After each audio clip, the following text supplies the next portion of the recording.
Wuthering Heights by Emily Brontë, Volume 2, Chapter 17. Yesterday was bright, calm, and frosty. I went to the Heights as I proposed. My housekeeper entreated me to bear a little note from her to her young lady, and I did not refuse, for the worthy woman was not conscious of anything odd in her request. The front door stood open, but the jealous gate was fastened, as at my last visit. I knocked and invoked Earnshaw from among the garden beds. He unchained it, and I entered. The fellow is as handsome a rustic as need be seen. I took particular notice of him this time, but then he does his best, apparently, to make the least of his advantages. I asked if Mr. Heathcliff were at home. He answered no, but he would be in at dinner-time. It was 11 o'clock, and I announced my intention of going in and waiting for him, at which he immediately flung down his tools and accompanied me, in the office of watchdog, not as a substitute for the host. We entered together. Catherine was there, making herself useful in preparing some vegetables for the approaching meal. She looked more sulky and less spirited than when I had first seen her. She hardly raised her eyes to notice me, and continued her employment with the same disregard to common forms of politeness as before, never returning my bow and good morning by the slightest acknowledgment. She does not seem so amiable, I thought, as Mrs. Dean would persuade me to believe. She's a beauty, it is true, but not an angel. Earnshaw surlily bid her remove her things to the kitchen. "Remove them yourself," she said, pushing them from her as soon as she had done, and retiring to a stool by the window, where she began to carve figures of birds and beasts out of the turnip parings in her lap. I approached her, pretending to desire a view of the garden, and, as I fancied, adroitly dropped Mrs. Dean's note onto her knee, unnoticed by Hareton. But she asked aloud, "What is that?" and chucked it off. "A letter from your old acquaintance, the housekeeper at the Grange," I answered, annoyed at her exposing my kind deed, and fearful lest it should be imagined a missive of my own. She would gladly have gathered it up at this information, but Hareton beat her. He seized and put it in his waistcoat, saying Mr. Heathcliff should look at it first. Thereat Catherine silently turned her face from us, and very stealthily drew out her pocket handkerchief, and applied it to her eyes, and her cousin, after struggling a while to keep down his softer feelings, pulled out the letter and flung it on the floor beside her as ungraciously as he could. Catherine caught and perused it eagerly. Then she put a few questions to me concerning the inmates, rational and irrational, of her former home, and gazing towards the hills murmured in soliloquy, "I should like to be riding Minnie down there. I should like to be climbing up there. Oh, I'm tired. I'm stalled, Hareton."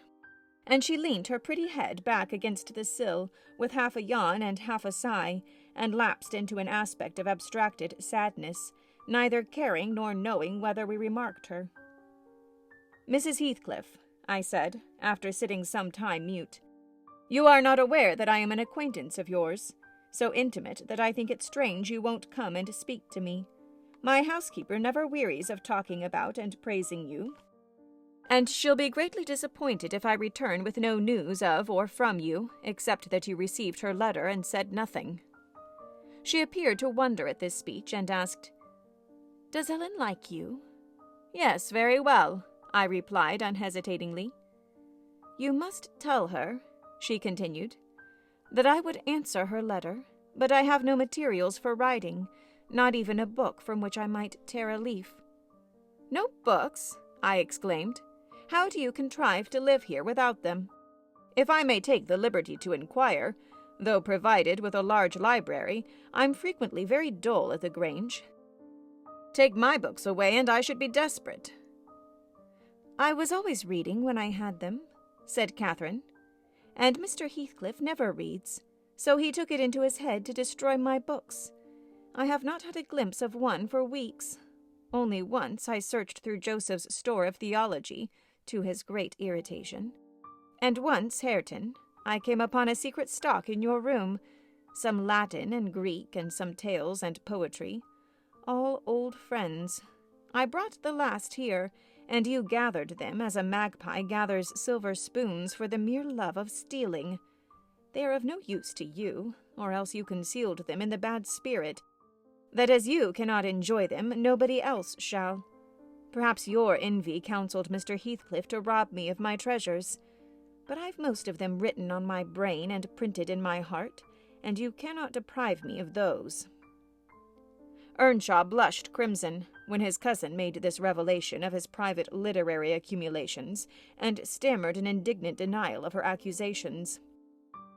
"Mr. Hareton is desirous of increasing his amount of knowledge," I said, coming to his rescue. "He is not envious, but emulous of your attainments. He'll be a clever scholar in a few years." "And he wants me to sink into a dunce meantime," answered Catherine. "Yes, I hear him trying to spell and read to himself, and pretty blunders he makes. I wish you would repeat Chevy Chase as you did yesterday. It was extremely funny. I heard you, and I heard you turning over the dictionary to seek out the harsh words, and then cursing because you couldn't read their explanations. The young man evidently thought it too bad that he should be laughed at for his ignorance, and then laughed at for trying to remove it. I had a similar notion, and, remembering Mrs. Dean's anecdote of his first attempt at enlightening the darkness in which he had been reared, I observed, "But, Mrs. Heathcliff, we have each had a commencement, and each stumbled and tottered on the threshold, and had our teachers scorned instead of aiding us, we should stumble and totter yet." "Oh," she replied, "I don't wish to limit his acquirements. Still, he has no right to appropriate what is mine and make it ridiculous to me with his vile mistakes and mispronunciations. Those books, both prose and verse, were consecrated to me by other associations, and I hate to have them debased and profaned in his mouth. Besides of all, he has selected my favorite pieces that I love the most to repeat, as if out of deliberate malice." Hareton's chest heaved in silence a minute. He labored under a severe sense of mortification and wrath, which it was no easy task to suppress. I rose, and from a gentlemanly idea of relieving his embarrassment, took up my station in the doorway, surveying the external prospect as I stood. He followed my example and left the room, but presently reappeared, bearing 6 volumes in his hands, which he threw into Catherine's lap, exclaiming, "Take 'em. I never want to hear or read or think of them again." "I won't have them now," she answered. "I shall connect them with you and hate them." She opened one that had obviously been often turned over, and read a portion in the drawling tone of a beginner, then laughed and threw it from her. "And listen," she continued provokingly, commencing a verse of an old ballad in the same fashion. But his self-love would endure no further torment. I heard, and not altogether disapprovingly, a manual check given to her saucy tongue. The little wretch had done her utmost to hurt her cousin's sensitive, though uncultivated feelings, and a physical argument was the only mode he had of balancing the account and repaying its effects on the inflictor. He afterwards gathered the books and hurled them on the fire. I read in his countenance what anguish it was to offer that sacrifice to spleen. I fancied that as they consumed, he recalled the pleasure they had already imparted, and the triumph and ever-increasing pleasure he had anticipated from them. And I fancied I guessed the incitement to his secret studies also.